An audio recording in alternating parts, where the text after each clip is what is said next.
สวัสดีวันนี้ทุกคนอยู่ที่บริเวณบึงทัดหลวงเนาะซึ่งเป็นในส่วนของ Red Beep Pickup ซึ่งอยู่ในส่วนของงานแลนมินิมาราธอน 10K เพื่อเป็นการเสริมฉลองโอกาสที่นำไส้รถไฟลาวจีนครบรอบ2 ปีเนาะซึ่งก็มีการโฆษณาไปได้น้อยหนึ่งแล้วเนาะแต่ว่าตอนนี้หลายๆคนก็ลงทะเบียนกันทันแน่บ่ทันแน่ก็คนที่บ่ทันก็เสียใจน้ำคนที่ทันให้ฮีบมาเอาบีฟเนาะเดี๋ยวไปเบิ่งกันเลยว่าอยู่ภายในงานเพิ่นมีอย่างไงไปเบิ่งกันเลยมีกันอยู่นี่เด้อบริเวณที่ฮับบีฟเนาะแมนจะอยู่บริเวณที่เพิ่นเคยจัดงานอีเวนต์ต่างๆที่ผ่านมาเนาะบริเวณที่จัดคอนเสิร์ตนั่นแหละอยู่แบบนี้นะที่นี่นะเอาเบิ่งหน้าเวทีนี้ก่อนก็ได้คนที่มืออื่นมือแข่งขันยังบ่ได้ขึ้นโพเดียมแมนมาขึ้นมื้อนี้ถ่าก็ได้เด้อเพื่อถ่ายรูป อยู่ในนี้จะบอกเส้นทางการแข่งขันเป็นละเอียดเนาะว่าจุดอยู่ใส่ซึ่งตุพุทธก็ได้โพสต์วิดีโอไปแล้วว่า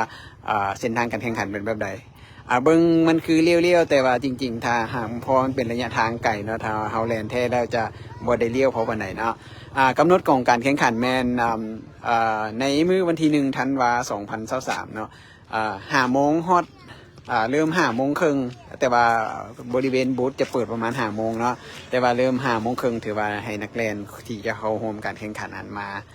ร่วมโตกันเนาะแล้วก็6 โมงก็ถือว่าเปิดพิธีแล้วก็ปล่อยโตแข่งทำการแข่งขันนะนี่เด้อส่วนบริเวณที่ฮับบีฟอยู่นี่เนาะบริเวณฮับบีฟจะมีเป็น co-organizer ของทาง event.la จะเป็นคนรับผิดชอบในส่วนของการ registration แล้วก็แจกบีฟให้กับคนที่ลงทะเบียนทัน 1,000 คนเนาะ1,000 คนที่ลงทะเบียนทันนะตัวเสื้อเด้อเสื้อเมื่อวานนี้ตุพูดได้เปิดตัวไปแล้วเนาะผ้าจะต่างกันจากตัวเมื่อวานนี้นะผ้าตัวนี้น่าจะดีกว่าผ้าเพราะผ้าตัวเมื่อวานนั้นหนาแต่ว่าผ้าตัวนี้สามารถใส่แลนได้เด้ออันนี้เป็นด้านหน้าเนาะจะเป็นแบบนี้นะจะมี LCR นะก็คือ Lao China Railway เนาะครบรอบ2 ปี second anniversary 10K mini marathon นะเป็นอันนี้ได้แล้วก็ด้านหลังก็มีโลโก้คือเก่าโอเคตอนนี้มาฮับบีฟเฮ็ดจังไดบอกบริสมัครไว้แล้วนะอันนี้เป็นสำนักงานวะนี่โอ้สมัครงานยังทันวะคันผู้ใดเด้อยังมีอยู่เด้อสมัครหน้างานผู้ใดสมัครบ่ทันสามารถสมัครหน้างานได้เด้อสมัครฟรีอีกเนาะสมัครแล้วได้อย่างแน่ได้เสื้อได้บ่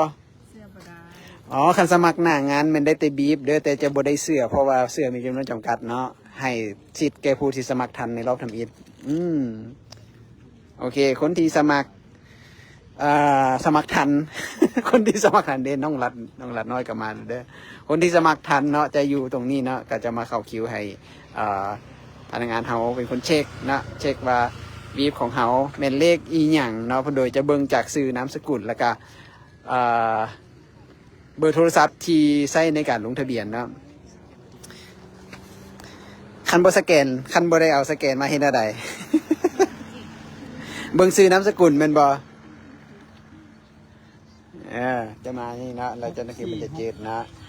แล้วก็จะมาเช็คอยู่นี่นะแล้วก็พร้อมทั้งเช็คเบอร์ตามเบอร์โทรศัพท์ก็ได้นะโอเคแล้วเราก็จะหับเลข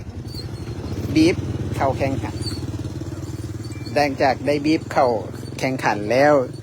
จริงไปเอาเสื้ออยู่ฝั่งนั้นเนาะโดยเอาบีฟเขาไปให้เพื่อนแล้วก็แจ้งว่าเขาได้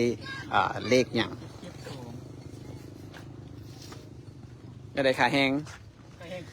สดแล้วขาแห้งสดแล้ว สลองมันเกิดโดนเพิ่นเป็นซะแล้ว เนาะอันนี้ก็เป็นบรรยากาศโดยรวมของการบรรยากาศการทับบีฟชื่อทีงานแข่งขัน 10K มินิมาราธอนเพื่อเป็นการเฉลิมฉลองการนำไส้เส้นทางรถไฟลาวจีนครบรอบ2 ปีเนาะซึ่งสามารถมาหับได้เด้อมื้อนี้กับมื้ออื่นเนาะมื้ออื่นก็ยังมาหับได้ตัวหรือว่าแต่มื้อเดียวนี่